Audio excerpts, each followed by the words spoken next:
So hello students, अभी हम उसी क्वेश्चन को कंटिन्यू कर रहे हैं with the shape of second video. यहाँ तक हम फर्स्ट वीडियो में जो प्रीवियस वीडियो था उसमें ये एक्सप्रेशन कर चुके हैं, tau I equal to C I J E J up to question number 7 तक। ठीक है, ये जो 6 एक्सप्रेशंस आए थे विच इंक्लूडेड दीज 36 कॉन्स्टेंट्स, वही लिखा आगे देखो ज़रा। It has 36 element in equation number 7, देख चुके हैं आप। And equation number 7 is called generalised Hooke's law. ये जो नंबर 7 आया with 36 constants, this is called generalised Hooke's law. Here the maximum number of independent elastic constant is 36, and because of symmetry of I comma j, these constants reduces to 21। ये फिर 21 में reduce हो जाएंगे। कैसे, देखो ज़रा ध्यान से, अब ध्यान से देखना ज़रा आपने। ये देखो ज़रा, ये मैट्रिक्स था। अब क्यों क्या बोल रहा है कि इस आई जे की सिमेट्री की वजह से, क्योंकि ये सी आई जे है, क्योंकि आई और जे सिमेट्रिक हैं, आई और जे की सिमेट्री की वजह से क्या होगा, 1 2 2 1 के बराबर हो जाएगा, 1 3 3 1 के बराबर हो जाएगा, C1 4 C4 1 के बराबर हो जाएगा, C1 5 C5 1 के बराबर हो जाएगा, C1 6 C6 1 के बराबर हो जाएगा, C2 3 C3 2 के बराबर हो जाएगा, एंड सो ऑन। बोलने का मतलब ये हुआ कि डायगोनल एंट्री को छोड़ के डायगोनल के ऊपर वाली एंट्रीज जो हैं they are equal to this lower triangular. मतलब इस डायगोनल के नीचे वाला मैट्रिक्स हो तो इसको बोलते हैं अपर ट्रायंगुलर मैट्रिक्स, और ऊपर वाले को बोलते हैं लोअर ट्रायंगुलर मैट्रिक्स। तो डायगोनल के ऊपर वाली एंट्रीज और डायगोनल के नीचे वाली entries they are respectively same because of symmetry. C1 2 C2 1 बराबर, C1 3 C3 1 के बराबर, C1 4 C4 1 के बराबर, C1 5 C5 1 के बराबर, C1 6 C6 1 के बराबर, एंड सो ऑन। तो जब ये सेम हो गए तो उसका C12 और C21 अब दो काउंट ना कर करके इसको हम एक काउंट करेंगे। तो देखो कितने बचे। तो इसका मतलब क्या, मैंने शॉर्टकट में क्या बोला, डायगोनल एंट्री को काउंट करना है। उसके बाद अगर सिमेट्री है तो डायगोनल की एंट्री के साथ या तो ऊपर वाली एंट्री काउंट कर लो या नीचे वाली काउंट कर लो। तो बिकॉज ऑफ सिमेट्री क्या बन जाएगा, 6 एलिमेंट ये बचे, 7 8 9 10 11 12 13 14 15 16 17 18 19 20 21। तो these constants which are in number 36, because of symmetry, these 36 element reduces to 21 constants। वही बात की आगे, these constants reduces to 21। also equation number 7 gives the stress strain relation। ये जो नंबर 7 आपने एक्सप्रेशन लिखा है, this is called stress strain relation। this is stress, this is strain, तो this is also called stress strain relation। ठीक है जी। After considering the symmetry of tau i J and e I j, मतलब tau i J और ई आई जे की symmetry consider करने के बाद this is called stress strain relation.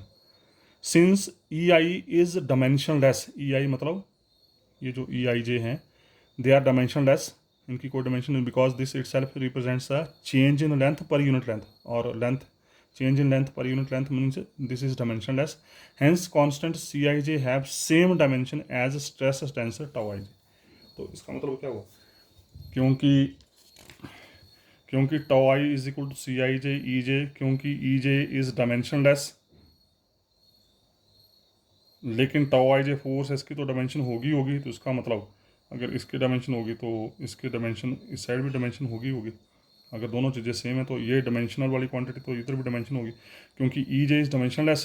तो अल्टीमेटली क्या हो गया, इसका मतलब dimension of c I J and dimension of tau i are same because of equality sign. तो वही लिखा है यहाँ पे आगे, since e i is dimensionless hence constant C I j have same dimension as stress tensor tau i j. ठीक है, तो यहाँ पर आके आपके ये क्वेश्चन का आंसर कंप्लीट हो जाता है। उसके बाद देखते हैं आगे डिटर्मिनिस्टिक ऑफ इलास्टिको कॉन्स्टेंट्स। अब इन इलास्टिक कॉन्स्टेंट्स की हम बात करेंगे क्या क्या है। पहला केस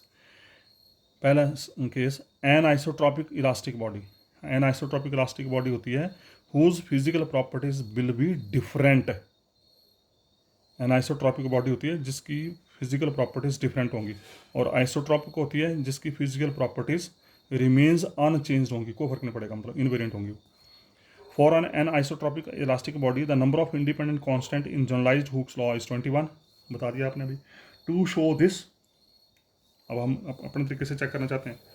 अगर अपने तरीके से चेक करें तो ये तो हुक्स ने बताया कि 21 है, पर एन आइसोट्रॉपिक इलास्टिक बॉडी की हेल्प से देखते हैं 20 बनाते हैं। To show this we consider that there exist a function W।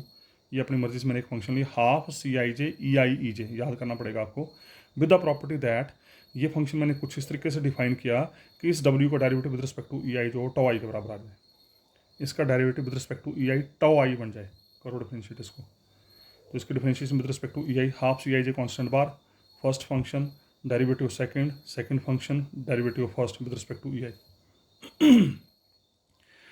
तो ये ऊपर नीचे सुफिक्सेस डिफरेंट हैं, अब ये आपको पता है, प्रीवियस सेक्शन में कई बार हम डिस्कस कर चुके हैं। अगर ये ऊपर नीचे सुफिक्सेस डिफरेंट हों तो this is nothing but this itself represent Kronecker delta. तो करली ई जे और curly e i equal to delta g i. क्यों डेल्टा जी आई? क्योंकि कर्नेकर डेल्टा की आपको पता दो वैल्यू होती हैं, अगर आई और जे सेम है तो इट इज़ 1, आई और जे डिफरेंट है तो इट इज़ 0। तो सेम इज़ हियर, अगर आई और जे सेम है तो दिस डेरिवेटिव इज़ 1, अगर आई और जे डिफरेंट है तो दिस डेरिवेटिव इज़ 0। उसके बाद कर्नेकर की प्रॉपर्टी यूज़ कर ली, जैसे ही आई की वैल्यू जे होगी, जैसे इस आई की वैल्यू जे होगी ये बन जाएगा डेल्टा जे जे, 1 हो गया तो ये बचा e j plus e j is 2 e j, 2 cancel हो गया तो क्या आ गया आपका tau I equal to C I J E j. तो क्या यही एक्सप्रेशन था, हुक्स लॉ यही था आपका। If the quadratic form W, ये जो हमने ली quadratic, why it is quadratic because here it is in the form of E I into E J, so product of E I E J this gives quadratic. If the quadratic form W is symmetric, then we also have Cij equal to Cj। बोलता अगर ये quadratic form symmetric हो जाए तो उस case में Cij और Cj बराबर होंगे। This potential function W is called strain energy density function। इस W को बोलते हैं हम strain energy density function। Thus, due to symmetry of Cij, the number of independent constants reduces to 21 in equation number 7। तो इस वजह से ये भी एक तरीका है जिसकी हेल्प से वी कैन फाइंड दीज 36, वो जो नंबर 7 में 36 कॉन्स्टेंट्स थे सी आई जे, दे रिड्यूसेस टू 21। उसके बाद केस नंबर 2, ये तो पहला केस आ गया एन आइसोट्रॉपिक वाला। अब ले रहे हैं हम इलास्टिकली सिमेट्रिक मीडियम। अब इंपॉर्टेंट चीज़ें आप ध्यान रखना, अब ये डिफरेंट केसेस हैं आपके, कौन सा केस पेपर में पूछा उस हिसाब से आपने जवाब देना है। इलास्टिकली सिमेट्रिक मीडियम क्या होता है? If the medium is elastically symmetric, ध्यान रखना आप जरा, then the number of independent constant C I J is further reduced. बोलता है कि अगर ये मीडियम इलास्टिकली सिमेट्रिक होगा तो उस केस में ये जो 21 कॉन्स्टेंट्स आए थे ये फिर दोबारा रिड्यूस होंगे, there are 2 types of elastic symmetry. तो इलास्टिक सिमेट्री हमारे पास 2 तरह की है, एक है विद रिस्पेक्ट टू प्लेन मतलब 2 कोऑर्डिनेट्स में, और एक है with respect to 3 mutually perpendicular plane. अगर आप ध्यान दें, क्योंकि यहाँ पर 3 डायमेंशनल पिक्चर शो करना मुश्किल होता है, फिर भी मैं कोशिश करता हूँ, आप थोड़ी देर के लिए भूल जाइए कि यहाँ पर, चलो मैं बना ही देता हूँ। यहाँ पे ये देखिए ज़रा, ये है 3 डायमेंशनल पिक्चर, और जब इन जनरल आप इसको ट्रेस करेंगे तो दिस इज़ लाइक दिस। ये अगर आपको नज़र आ रहा हो, ये x axis, this is why axis, ठीक है जी, दिस इज़ जेड एक्सिस, अगर आपको नज़र आ रहा है तो दिस इज़ जेड एक्सिस, ठीक है। तो इन 3 एक्सिस से 3 प्लेन बन रहे हैं, एक प्लेन आपका ये बन रहा है, एक प्लेन हमारा ये बन रहा है, ये बड़ा जो है, एक प्लेन इन 2 पेंसिल के बीच में बन रहा है, ये बड़ा इधर बड़ा जो है ये, और एक प्लेन ये बन रहा है। ये 3 प्लेन हैं, ये एक प्लेन, ये दूसरा प्लेन और ये तीसरा प्लेन, और तीनों प्लेन आपस में म्यूचुअली परपेंडिकुलर हैं। तो 2 केसेस हैं यहाँ पे, एक तो symmetry with respect to any plane, any one of the plane, आप ये ले लो या ये ले लो या ये ले लो, किसी एक प्लेन से सिमेट्री देखेंगे। और दूसरा केस है कि तीनों प्लेन अगर म्यूचुअली परपेंडिकुलर हैं तो सिमेट्री देखेंगे हम। So this is the basically case, ठीक है, ये बेसिकली केस है यहाँ पे। तो अब देखो ज़रा, यहाँ पे एक प्लेन आपका ये वाला आ गया इन 2 कोऑर्डिनेट के बीच में, एक प्लेन आपका ये वाला आ गया, और एक प्लेन आपका ये बड़ा आ गया, जो मैं आपको उसमें शो कर रहा था। यहाँ पर बताना मुश्किल है, पर ये बेसिकली ऐसा नहीं, बेसिकली जो मैंने अभी बना के दिखाया वैसा होता है। तो पहले तो उसने बोला symmetry with respect to plane, मतलब एक प्लेन पकड़ा आपने कोई, जैसे यहाँ पर मैंने x1 x2 पकड़ लिया। Let us consider a substance elastically symmetric with respect to x1 x2 plane. Symmetry हमने x1 और x2 में ले ली। x1 x2 में सिमेट्री का मतलब, अगर आप इसको रोटेट करते हैं प्लेन को, तो x1 x2 x3 आपका ओरिजिनल प्लेन था, x1 x2 x3 आपका ओरिजिनल प्लेन है, और हमने क्या किया, उसको टिल्ट किया इस तरीके से कि एक और प्लेन बन गया x1 dash x2 dash and x3 dash. अब ये जो मैं बोल रहा हूँ ये आप सुन सकते हैं, और सुन के आप खुद परफॉर्म करना है इसको। यहाँ पर मुझे एक्सप्लेन करना थोड़ा मुश्किल हो जाएगा इसके नीचे, क्योंकि जगह कम है यहाँ मेरे पास। मैं फिर रिपीट कर रहा हूँ, x1 x2 प्लेन की सिमेट्री का मतलब ये है कि ये जो x1 x2 x3 आपका स्पेस है, जब इसको आपने किसी एंगल के ऊपर रोटेट किया, देखते हैं जरा क्या बन रहा है। Let us consider substance elastical symmetry with respect to x1 x2 plane. This symmetry is expressed by the statement that, इस सिमेट्री का मतलब बता रहा है Cij are invariant under the transformation. और ये जो कॉन्स्टेंट्स हैं, अगर हम ये ट्रांसफॉर्मेशन अप्लाई करें तो Cij के ऊपर कोई फर्क नहीं पड़ेगा। ट्रांसफॉर्मेशन क्या है, x1 dash equal to x1, x2 dash equal to x2 and x3 dash equal to minus x3। ठीक है जी, x1 equal to x1 dash equal to x1, मतलब x1 और x1 डैश कंसाइड करके, x2 और x2 डैश कंसाइड करके, लेकिन x3 जो है वो हमने उल्टा ले लिया। x3 नीचे को है तो x3 डैश उल्टा, उसकी उल्टी डायरेक्शन में चला गया, तो इसलिए माइनस साइन आ गया यहाँ पे। तो x3 dash equal to minus x3। Therefore table of direction cosines of these transformation is, आप देखो जरा, अब ये डायरेक्शन कोसाइन आपको पता है, आपको मैं बता चुका हूँ सारा कुछ बेसिक्स में। ये x1, ये x2, x3, इसको ध्यान से अंडरस्टैंड कर लेना, क्योंकि अब ये डायरेक्शन कोसाइन आगे 3-4 बार बनेंगे डिफरेंट तरीके से, हर एक सिमेट्री के हिसाब से ये डिफरेंट बनेंगे। मैं पहले थोड़ा आइडिया देता हूँ। x1 x2 x3 ये थी आपकी ओरिजिनल एक्सिस। जब आपने इसके ऊपर ट्रांसफॉर्मेशन अप्लाई की, x1 x2 x3 के ऊपर ट्रांसफॉर्मेशन अप्लाई की, तो नई एक्सिस आपकी आ गई x1 dash x2 dash x3 dash, जिसमें से x1 डैश कंसाइड कर रहे हैं, x2 डैश कंसाइड कर रहे हैं, और x3 जो वो x3 डैश के उल्टी डायरेक्शन में। ठीक है जी। अब डायरेक्शन के साइन यहाँ होते हैं L11, L12, L13, L21, L22, L23, L31, L32, L33, अगर आपको याद हो ये होते हैं L11, L12, L13 किसके डायरेक्शन को साइन है, x1 डैश के with respect to x1 x2 x3। Direction cosine का मतलब x1 डैश और x1 के बीच में जो एंगल होगा उसको कॉस के साथ ऑपरेट करना है। मान लीजिए इसके बीच में एंगल अल्फा है, तो x1 डैश x1 के बीच में अगर एंगल अल्फा है, तो x1 डैश और x1 का जो डायरेक्शन कोसाइन होगा वो होगा कॉस अल्फा, और वो कॉस अल्फा उसको नाम दे दिया हमने L11। वो जो कॉस अल्फा है उसको नाम दे दिया L11। x1 डैश और x1 के बीच में जो एंगल होगा उस एंगल को कॉस से ऑपरेट करेंगे, ऑपरेट करके जो वैल्यू आएगी that is L11। x1 dash x2 के बीच में जो एंगल होगा उसको कॉस से ऑपरेट करेंगे, जो वैल्यू आएगी that is L12। x1 dash और x3 के बीच में जो एंगल होगा उसको कॉस से ऑपरेट करेंगे, जो आएगा दैट इज L13। अब यहाँ देखो जरा ध्यान से, यहाँ देखिए जरा, ये ध्यान से अंडरस्टैंड कर लो, क्योंकि अगले टेबल मैंने तुम्हारे को देने करने को, तुम खुद करोगे अगले टेबल जो बनेंगे। तो x1 डैश और x1 देखो जरा, ये x1 एक्सिस, यही x1 और x1 डैश एक ही लाइन के लॉन्ग है, तो दोनों के बीच में एंगल क्या हुआ, x1 और x1 डैश अगर एक ही लाइन के लॉन्ग है तो दोनों एक्सिस के बीच में एंगल क्या होगा, 0 डिग्री। एंगल 0 डिग्री, तो cos 0 क्या होता है 1, तो ये आ गया 1 यहाँ पे। तो x1 डैश और x1 के बीच में डायरेक्शन को साइन आ गया 1, जिसको बोलते हैं हम L11। फिर x1 डैश और x2 के बीच में एंगल, x1 डैश और x2 देखो जरा, x1 डैश और x2 ये दोनों के बीच में एंगल कितना, 90 डिग्री। cos 90 कितना होता है, 0 डिग्री, ये 0 आ गया। उसका x1 डैश एंड x3 ये दोनों आपस में परपेंडिकुलर है।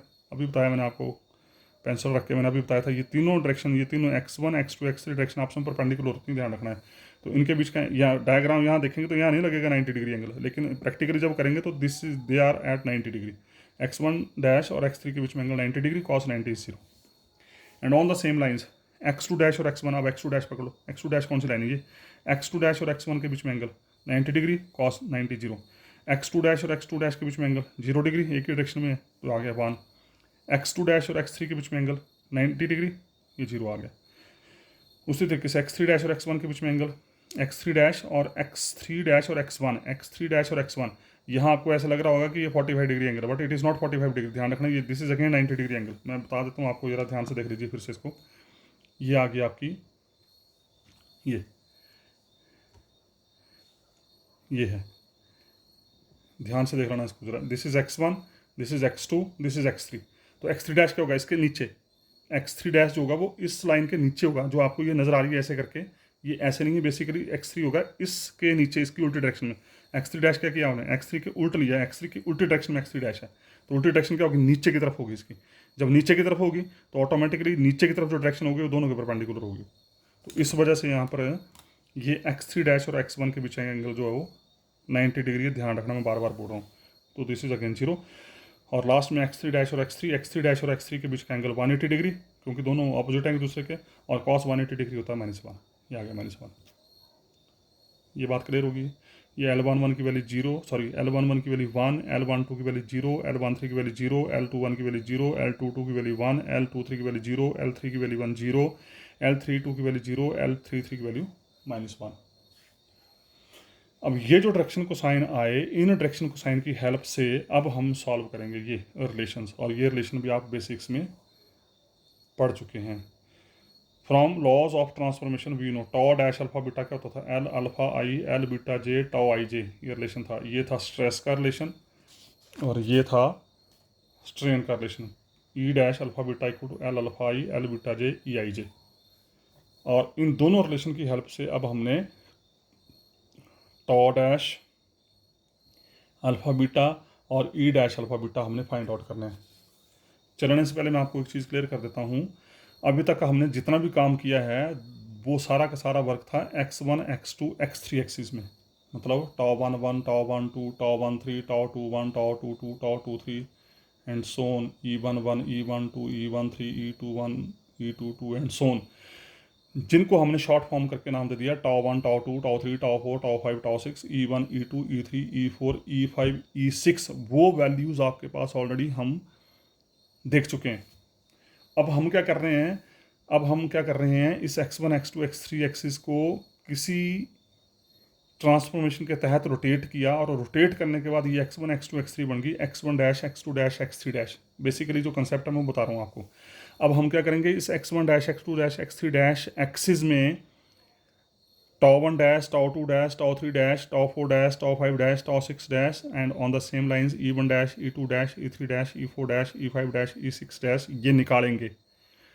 टॉ 1 tau 2 tau 3 tau 4 tau 5 tau 6 E1 E2 E3 E4 E5 E6 हम निकाल चुके हैं, और डैश वाले हम निकालेंगे। और निकालने के बाद विदाउट डैश और डैश वाले जो टॉ आई तथा ई जे आएंगे उनको आपस में कंपेयर करना है बस, और कंपेयर करके देखना कि सी आई जे की क्या स्थिति होती है।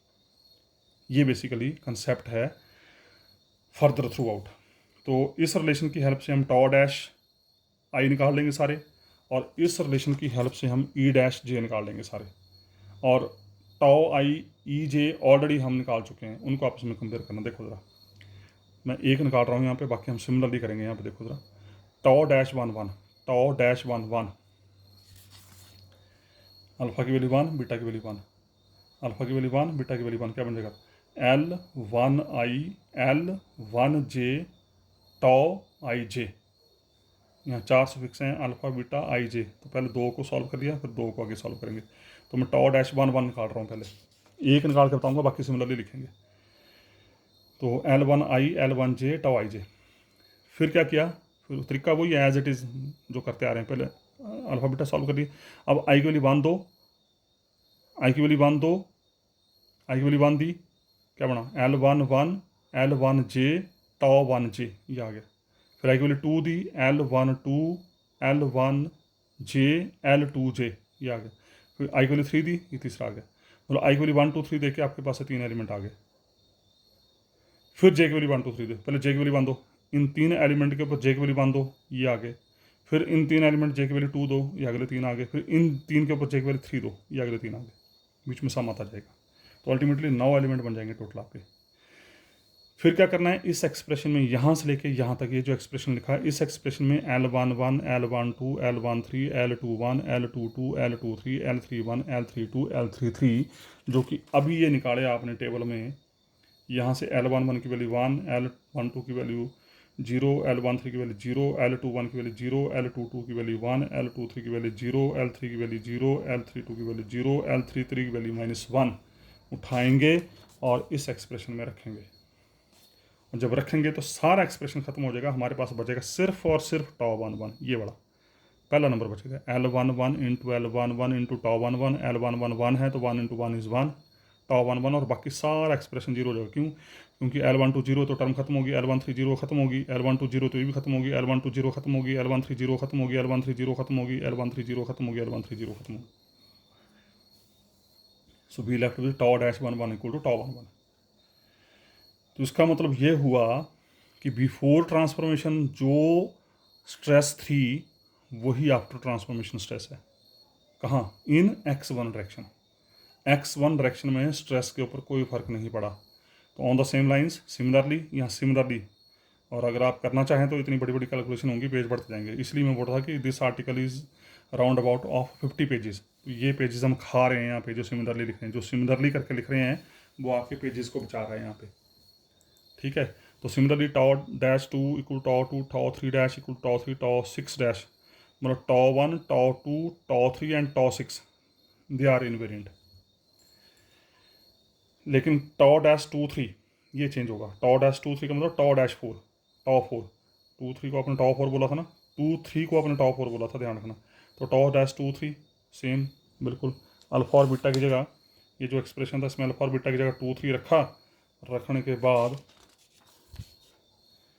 ये आ गया, फिर आई की वैल्यू 1 दी, जे की वैल्यू, आई की वैल्यू 1, आई की वैल्यू 2, आई की वैल्यू 3, जे की वैल्यू फिर 1 2 3, ये आपका काम है। ऐसे बड़ा एक्सप्रेशन बनेगा, इतना बड़ा एक्सप्रेशन बनेगा।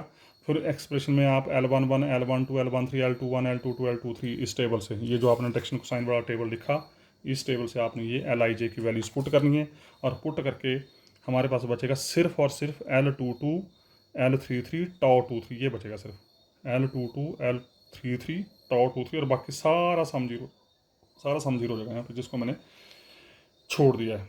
ये आपका टास्क है। तो L22 1 है, L33 -1 है, तो ये आ गया माइनस टॉ 23।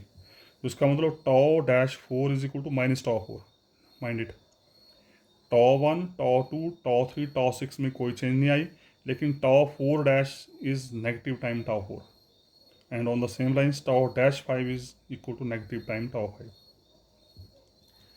ठीक है जी। तो इस टॉ अल्फा वाले रिलेशन से, इस रिलेशन से हमने ये 6 के 6 कॉम्पोनेंट निकाल लिए इन टर्म्स ऑफ डैश। तो उन 6 कॉम्पोनेंट में से 4 तो आए इनवेरिएंट, 2 में आ गई चेंज।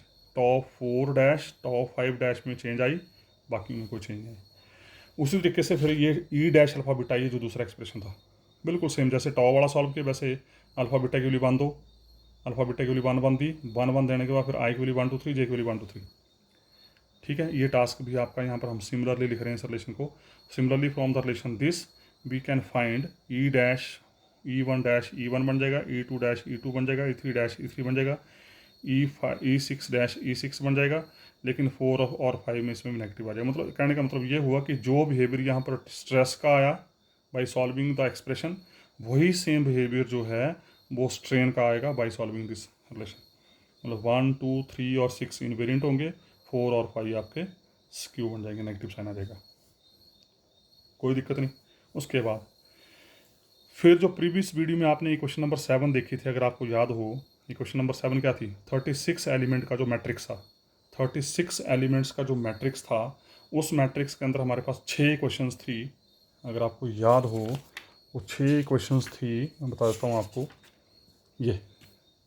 ये जो नंबर 7 है, this itself involve 6 equations. कौन कौन से, tau 1 equal to C11 E1 plus C12 E2 plus C13 E3 plus C14 E4 plus C15 E5 plus C16 E6। Tau 2 वैसे C21 E1 plus C22 E2 plus C23 E3 plus C24 E4 plus C25 E5 plus C26 E6 on the same line tau 3 tau 4 tau 5 tau 6। ये 6 इक्वेशनें बनेंगी आपकी। अब हम क्या करेंगे, इन 6 equations को solve करेंगे with the help of this values जो अभी निकाली आपने। कौन सी वैल्यू, ट्रांसफॉर्मेशन में जो वैल्यू निकाली ये वाली, ये इन वैल्यू को यूज़ करते हुए देखो ज़रा। Now from first equation of generalised Hooke's law, equation number 7 भी है। पहली इक्वेशन थी tau 1 equal to C11 E1 plus C12 E2 plus C13 E3 plus C14 E4 plus C15 E5 plus C16 E6। Number 8 दे दिया इसको, ठीक है जी, इसको नंबर 8 दिया हमने। और इस इक्वेशन नंबर 8 में लगाइए अब ट्रांसफॉर्मेशन। ये जो नंबर 8 आई, ये जो नंबर 8 है, this is the equation before transformation. और जब आपने इसके ऊपर ट्रांसफॉर्मेशन लगाई, कौन सी ट्रांसफॉर्मेशन, ये जो अभी आपने ऊपर स्टडी की, जब ये ट्रांसफॉर्मेशन लगाई तो टॉ बन गया टॉ 1 डैश, टॉ 1 बन गया टॉ 1 डैश, E1 बन गया E1 डैश, E2 बन गया E2 डैश, E3 बन गया E3 डैश, E4 बन गया E4 डैश, E5 बन गया E5 डैश, E6 बन गया E6 डैश, बन गया जी। आफ्टर ट्रांसफॉर्मेशन ये जो नंबर 8 है वो ये बन गई। अब ध्यान से अगर एक केस स्टडी कर लेंगे ना, तो बाकी सारे केस ऐसे ही हैं, बस ट्रांसफॉर्मेशन डिफरेंट है, कैलकुलेशन वर्क यही प्रोसीजर है, कैलकुलेशन ऐसे चलेगी, यही 2 एक्सप्रेशन लेके चलेंगे आप, टॉ अल्फा बीटा डैश और ई अल्फा बीटा डैश, यही एक्सप्रेशन लेके चलेंगे। ट्रांसफॉर्मेशन के अनुसार आप जो है डायरेक्शन को साइंस निकालेंगे, डायरेक्शन कोसाइन जो निकले होंगे उन डायरेक्शन कोसाइन की वैल्यू को यूज़ करते हुए आपने ऐसे ये टॉ 1 tau 2 tau 3 tau 4 tau 5 tau 6 with dash और E1 dash E2 dash E3 dash ये निकालने हैं बस। निकाल के फिर आप ये जो नंबर 7 इक्वेशन सिस्टम था आपका, उस सिस्टम से बारी बारी से एक एक इक्वेशन उठाएंगे, उस इक्वेशन के ऊपर ट्रांसफॉर्मेशन अप्लाई करेंगे। ट्रांसफॉर्मेशन अप्लाई करने के बाद जो ट्रांसफॉर्म्ड होके वैल्यूज आई, जैसे E1 डैश की वैल्यू क्या आई E1, E2 डैश की वैल्यू क्या आई E2, E3 डैश की वैल्यू क्या आई E3, E डैश 6 की वैल्यू आई E6, E4 डैश की वैल्यू -E4, E डैश 5 की वैल्यू -E5 ये पुट कर दी यहाँ पे। E1 dash equal to E1 constant को तो कोई फर्क नहीं पड़ेगा, बस ये चेंज होंगे। E1 dash equal to E1, E2 dash equal to E2, E3 dash equal to E3, E4 dash equal to -E4, E5 dash equal to -E5, E6 dash equal to E6। Same procedure रहेगा for every case जो further हम study करेंगे। ये बन गया number 9। ठीक है जी।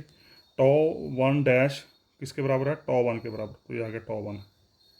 टॉ 1 dash is tau 1, E1 dash is E1, E2 dash is E2, E3 dash is E3 and so. उसके बाद क्या किया, नंबर 8 भी देखो, नंबर 8 और number 9, number 8 and number 9 are similar. If they are similar उसका मतलब क्या हो, उनके कांस्टेंट भी प्रोपोर्शनल होंगे। E11 का ऑप्शन E11 के प्रोपोर्शनल, E22 का E2 आ रहा है आपके सामने आ रहा है, E33 का E33 के बराबर। E4 का देखो अब जरा, E4 में क्या, C14 equal to -C14, C15 equal to -C15, तो यहाँ से C14 equal to -C14, C15 equal to -C15। जब दोनों को कंपेयर किया वही लिखा आगे। जब दोनों को कंपेयर किया देखो, C14 equal to -C14, C15 equal to -C15, इसको उठा के सर लेके जाओ तो क्या बनेगा, 2C14 इक्वल टू 0, मतलब C14 0 हो गया और यहाँ से C15 0 हो गया। इसका मतलब ये हुआ कि इक्वेशन नंबर 7 जो आपकी थी स्ट्रेस स्ट्रेन रिलेशन, उसका एक एक्सप्रेशन लेने से दो कांस्टेंट 0 हो गए। अभी 5 एक्सप्रेशन तो और बचे होंगे, कौन कौन से, टॉ 2 टॉ 3 टॉ 4 टॉ 5 टॉ 6। एक एक्सप्रेशन टॉ 1 लिया, टॉ 1 वाला लिया, तो ये दो कांस्टेंट 0 हो गए। उसी तरीके से फिर सेकंड, थर्ड और सिक्स्थ एक्सप्रेशन, सेकंड मतलब टॉ 2 टॉ 3 एंड टॉ 6 वाला लेंगे, तो उनसे जो है C24 C25, C34 C35, C64 C65, जैसे 14 और 15 0 है, वैसे 24 25 34 35 64 65 ये 0 हो जाएंगे कॉन्स्टेंट्स। और जो चौथा रिलेशन बचा, चौथा रिलेशन उसको लिख दिया हमने, अब चौथे को लिख दिया। चौथे से नहीं आएंगे, चौथे से डिफरेंट आएंगे। चौथा ले लिया, टॉ 4 क्या बन जाएगा नंबर 7 से ही, C41 E1 plus C42 E2 plus C43 E3 plus C44 E4 plus C45 E5 plus C46 E6। अब चेंज करो उधर इसको, ट्रांसफॉर्मेशन अप्लाई की, टॉ 4 बन गया -टॉ 4, डैश आ गया, E1 equal to E1 dash, E2 आ गया E2 डैश, E3 आ गया E3 dash, E4 dash, E5 dash लग जाएगा और कुछ नहीं ट्रांसफॉर्मेशन में।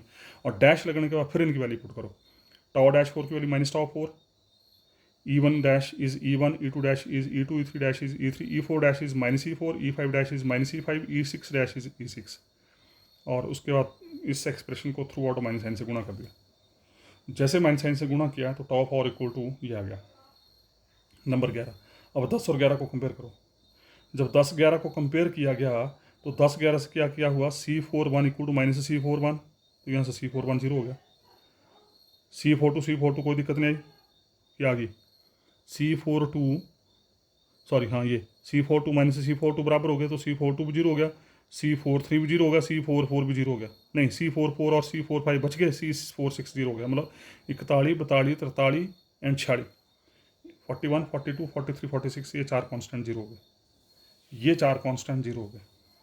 और उसी तरीके से जिस तरीके से आपने ये फोर्थ इक्वेशन ली, उसी तरीके से फिफ्थ इक्वेशन जब लेंगे नंबर 7 की फिफ्थ इक्वेशन क्या थी, टॉ 5 वाली, तो उसकी हेल्प से 51 52 53 56 ये 4 कांस्टेंट 0 हो जाएंगे। अब देखो 4 ये 0 हो गए, 4 ये 0 हो गए, 8 2 4 6 8 ये 0 हो गए, 16 कांस्टेंट 0 हो गया आपके यहाँ पे। Hence for a material in one plane of elastic symmetry, that is x1 x2 plane में ली थी सिमेट्री हमने, द स्ट्रेस स्ट्रेन रिलेशन, मतलब जो नंबर 7 था, इक्वेशन नंबर 7 थी, दैट रिड्यूसेस टू, ये देखो जो कांस्टेंट 0 हो गए वो हमने यहाँ पुट कर दिए। ये जो अभी कांस्टेंट्स जिनकी वैल्यू 0 निकाली थी, C14 C15 C24 C25 C34 C35 41 42 43 46 51 52 53 56 और लास्ट में C64 C65 ये 0 हो गए। तो कितने बचे बाकी? 13 कांस्टेंट बचा। अब देखो जरा, 1 2 3 4 5 6 7 8 9 10 11 12 13। मैं कुछ गड़बड़ी कर रहा हूँ। वो सिमेट्री भी तो देखनी है साथ में। वैसे तो टोटल बचने हैं 9 10 11 12 13 14 15 16 17। वैसे तो 17 बच रहे हैं, लेकिन सिमेट्री की वजह से इनको सिंगल टाइम काउंट करेंगे। C12 equal to C21, C13 equal to C31, C23 equal to C32, C16 equal to C61। तो इसका मतलब डायगोनल की ऊपर वाली एंट्री लेनी सिर्फ आपने, डायगोनल प्लस ऊपर वाली या डायगोनल प्लस नीचे वाली, क्योंकि ऊपर और नीचे सिमेट्री है। तो ये बचेंगे आपके 13 एलिमेंट्स। तो 1 2 3 4 5 6 ये बचे, 1 2 3 4 5 6 7, 1 2 3 4 5 6 7 8 9 10 11 12। 13 कैसे आ रहे हैं? फिर रिपीट कर रहा हूँ मैं, देखो ज़रा। ये बचे हमारे, ये डायगोनल के ऊपर वाले एलिमेंट, डायगोनल के नीचे वाले, दे आर सिमेट्रिक। तो 6 एलिमेंट बचे डायगोनल में और 7 एलिमेंट बचे, 1 2 3 4 5 6 7। तो टोटल बचे अब 13 कॉन्स्टेंट। 36 से 21 आए थे, और प्लेन में जब सिमेट्री ली तो ये 21 एलिमेंट दे रिड्यूसेस टू 13 में हो गए। कोई दिक्कत नहीं। अब डिसिमेट्री हमने with respect to 3 mutually perpendicular plane, अब तीनों परपेंडिकुलर प्लेन ले लिए हमने। जब तीनों लिए तो देखो जरा, symmetry with respect to 3 mutually perpendicular plane, orthotropic medium, इसको बोलते हैं orthotropic medium. Material having 3 mutually perpendicular plane of plastic symmetry are called orthotropic medium. In such a case the coordinate axis are so chosen. अब इसमें coordinate axis इस तरीके से choose की कि the coordinate planes coincides with the plane of elastic symmetry. ये जो coordinate plane आपस में कंसाइड करेंगे कैसे? Beside the symmetry of x1 x2 plane the elastic constant Cij also remains invariant under the transformation. मतलब x1 dash ले लिया हमने माइनस x1, पहले पीछे क्या था, x3 लिया था उल्टा, minus x3, x1 dash equal to minus x1, x2 dash equal to x2 and x3 dash equal to x3। जो पिछला केस था उसमें हमने x1 dash x1, x2 dash x2 same लिए थे, और x3 dash equal to minus x3 लिया था। तो यहाँ पर अब हमने x1 dash equal to minus x1 ले लिया। ठीक है, तो अब मैं ऐसा सोच रहा हूँ कि आपके ऊपर छोड़ता हूँ दारमदारा इस टेबल का। तो x1 डैश और x1 के बीच में एंगल देख लो। x1 डैश और x1 के बीच में एंगल 180 डिग्री, 180 डिग्री। तो 180 degree cos 180 degree is -1। x1 dash और x2 के बीच में एंगल, x1 डैश और x2, ये एंगल आपको 45 नजर आ रहा होगा, मैं पीछे बता चुका हूँ। This is not 45, this is basically 90 degree. x1 dash और x2 के बीच में एंगल 90 डिग्री, ध्यान रखना। कॉस 90 0। x1 डैश और x3 के बीच में, x1 डैश और x3 के बीच में ये एंगल फिर 90 डिग्री होगा। दिस इज नॉट 45, मैं बार बार बोल रहा हूँ। ये डायग्राम देखने में ऐसी नजर आ रही है, पर ये जो लाइन है ये नीचे की तरफ है। जो x1 है वो ऐसे है खड़ा, और इस x1 के डाउनवर्ड्स है लाइन, ये जो x1 डैश है इसके नीचे की तरफ है। तो this x1 dash makes angle with this and this 90 degree, ध्यान रखना। तो ये आगे direction sine -1 0 0 0 1 0 0 0 1 on the same analogy जैसे हमने पीछे डिस्कस किया। फिर ये L11 -1, L12 0, L13 0, L21 0, L22 1, L23 0, L31 0, L32 0, L31 1। और फिर वही same expression, tau dash alpha beta equal to L alpha I L beta J tau I J and E dash alpha beta equal to L alpha I L beta J E I J. इन दो expression की help से हम फिर tau dash 1, tau dash 2, tau dash 3, tau dash 4, tau dash 5, tau dash 6, E dash 1, E dash 2, ई dash 3, ई dash 4, ई dash 5, ई dash 6 निकालेंगे। निकालने के बाद फिर वो इक्वेशन नंबर 7 जो थी आपकी स्ट्रेस स्ट्रेन रिलेशन, उसके साथ इक्वेट करके फिर देखेंगे कौन से कॉन्स्टेंट्स जो वो रिटेन हो रहे हैं। तो सेम प्रोसीजर, अल्फा बीटा 1 1 ले लिया, बिल्कुल सेम प्रोसीजर। फिर आई की वैल्यू 1 2 3, जे की वैल्यू 1 2 3। ठीक है, और ये हमारे पास बचेगा एक्सप्रेशन टॉ 1 1, बाकी सारा जीरो हो जाएगा। ये आपके लिए छोड़ रहा हूँ वर्क में। ठीक है, तो टॉ डैश 1 बन गया, tau 1 on the same lines, tau 2 dash tau 2, tau 3 dash tau 3, tau dash 4 tau 4 बन जाएगा। 1 2 3 4 तो सेम आ जाएंगे। टॉ डैश 1 3 ये चेंज बन जाएगा माइनस टॉ 1 3। टॉ डैश 1 3 उसमें पुट करो, ये आपका टास्क है। अब यहाँ तो मैंने छोड़ दी कैलकुलेशन, इसके साथ 9 एलिमेंट आएंगे और 9 में से सिर्फ एक एलिमेंट बचेगा। तो L1 1 आपका 1 है, -1 है, L3 आपका 1 है, तो ये माइनस आ गया। तो इसका मतलब tau dash 5 equal to minus tau 5 and tau on the same line tau dash 6 equal to minus tau 6 similarly. और वैसे ही फिर स्ट्रेन वाले relation E-1 equal to E1, E-2 equal to E2, E3 dash equal to E3, E4 dash equal to E4, E-5 equal to -E5, E-6 equal to -E6। जैसे stress वाले आए वैसे strain वाले आ जाएंगे।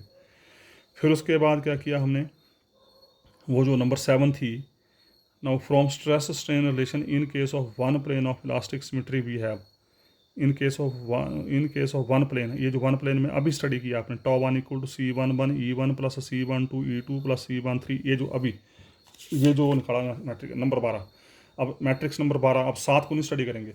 इस सेकंड केस के लिए we will take this matrix now, तो यहाँ से τ1 क्या बन गया, C11 E1 plus C12 E2 plus C13 E3, ये जीरो, तो E4 E5 नहीं आएगा, C16 equal to C16 E6। अब यहाँ पर मैं फिर रिपीट कर रहा हूँ, यहाँ पर हम सिमेट्री जो यूज़ करेंगे वो यूज़ करेंगे by equation number 12, by equation number 12। अब इक्वेशन नंबर 12 से लेके चलेंगे। जो पिछला केस था उसके लिए हमने इक्वेशन नंबर 7 यूज़ की थी। अब इस केस के लिए we will use equation number 12, और इक्वेशन नंबर 12 के अनुसार τ1 आपका ये आ गया। ट्रांसफॉर्मेशन अप्लाई की तो τ1 बन गया τ1 डैश, E1 बन गया E1 डैश, E2 बन गया E2 डैश, E3 बन गया E3 डैश, E6 बन गया E6 डैश। और ट्रांसफॉर्मेशन के बाद अब τ1 dash, E1 dash, E2 dash, E3 dash, E6 dash की वैल्यू आपने निकाली ऊपर डाल दो। और डालने के बाद अब फिर वैसे same on the same analogy 13 और 14 को आपस में कंपेयर कर दिया। जब 13 और 14 को कंपेयर किया तो बाकी सारी टर्म सेम, यहाँ पर C16 इक्वल टू -C16 आ जाएगा। C16 equal to -C16 mean C16 equal 0, तो इसका मतलब इसकी हेल्प से C16 0 हो गया। उसी तरीके से नंबर 12 में सेकंड थर्ड इक्वेशन जब लेंगे, मतलब τ2 τ3 लेंगे तो उससे C26 और 36 0 हो जाएंगे। यू कैन चेक, आप कर सकते हैं अब अपने आप। जब फोर्थ इक्वेशन लेंगे τ4 वाली, ये τ4 वाली इक्वेशन ली नंबर 12 से, इसके ऊपर ट्रांसफॉर्मेशन अप्लाई किया, ट्रांसफॉर्मेशन अप्लाई करके यहाँ पर τ4 dash, E4 dash, E5 dash की वैल्यू पुट कर दी, और उसके बाद 15 और 16 को कंपेयर कर दिया। जब 15 और 16 को कंपेयर किया तो यहाँ से C450 हो गया। ठीक है जी। उसके बाद फ्रॉम इक्वेशन 9, अब ये आपने 9 नहीं होगी, 5वीं equation, from fifth equation of 12। Fifth equation क्या थी आपकी τ5, अब नंबर 12 की फिफ्थ इक्वेशन पकड़ी τ5, इसके ऊपर ट्रांसफॉर्मेशन अप्लाई की, सेम एनालॉजी, कुछ भी नहीं है। इसके ऊपर ट्रांसफॉर्मेशन अप्लाई की तो ये बन गया τ-5, ये आ गया।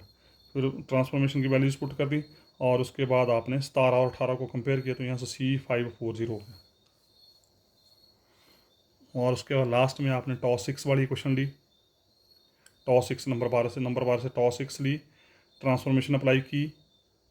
अब आप कर सकते हैं, τ6 ली, इसके ऊपर ट्रांसफॉर्मेशन अप्लाई की, ट्रांसफॉर्मेशन अप्लाई करके फिर τ6 dash, E1 dash, E2 dash, E3 dash, E6 dash की वैल्यू पुट कर दी, और उसके बाद नंबर 19 और नंबर 20 को आपस में कंपेयर किया। जब कंपेयर करेंगे तो यहाँ से C61, C62, C63 0 आ गए। और hence for material having 3 mutually perpendicular plane of elastic symmetry, the matrix of elastic constant number 12, ये जो नंबर 12 मैट्रिक्स था, दैट बिकम्स, तो वहाँ पर क्या हुआ, अब बचे C11, C12, C13, C21, C22, C23, C31, C32, C33, C44, C55, C66, और बाकी हो गए सारे 0। मतलब 6 बचे डायगोनल के एलिमेंट, 11, 22, 33, 44, 55, 66, और 6 ये बचे, और 3 बचे आपके ये C12, C21, C13, C31, C23, C32। तो क्योंकि सिमेट्री की वजह से 3 ही काउंट होंगे, तो 6 + 3 अब बच गए 9 एलिमेंट। तो कहने का मतलब जब आपने 3 म्यूचुअली परपेंडिकुलर प्लेन की कंडीशन अप्लाई की तो we left with these 9 constants.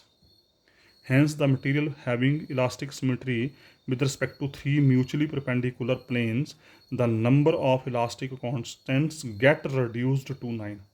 9 में रिड्यूस हो गए। ठीक है जी। उसके बाद फिर अगला केस है केस नंबर 3, जिसको हम स्टडी करेंगे नेक्स्ट वीडियो में। पर थोड़ा सा आइडिया देता हूँ। केस नंबर 3 में क्या किया, केस नंबर 3 है आपका होमोजीनियस आइसोट्रॉपिक मीडियम। अब ये जो 9 कॉन्स्टेंट्स हैं, इन 9 कॉन्स्टेंट्स के ऊपर जब आप ये ट्रांसफॉर्मेशन अप्लाई करेंगे तो these 9 constants I think reduced to, so then these 9 constants reduced to 3 constants. तो इसको फिर हम स्टडी करते हैं नेक्स्ट वीडियो में, case number 3। Thank you very much.